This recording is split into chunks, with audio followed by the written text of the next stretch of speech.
अगर भूगोल के नजरिए से पूछा जाए दुनिया का सबसे महान देश कौन सा है, तो जवाब सिर्फ एक ही है, हमारा इंडिया।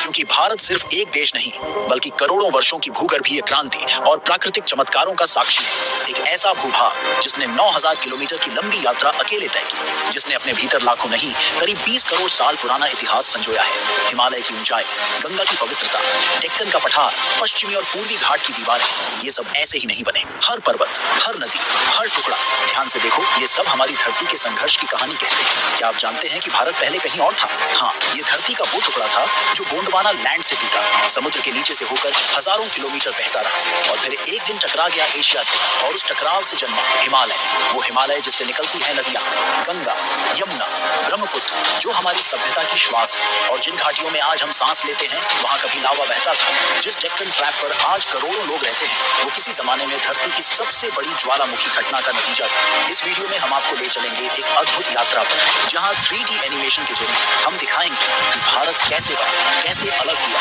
कैसे खिसकता गया और कैसे एक दिन वो महान भारत बना जिसे आज हम अपना वतन कहते हैं। तो तैयार हो जाइए, क्योंकि आप देखने जा रहे हैं धरती के सबसे शानदार भूगर्भीय इतिहास की कहानी।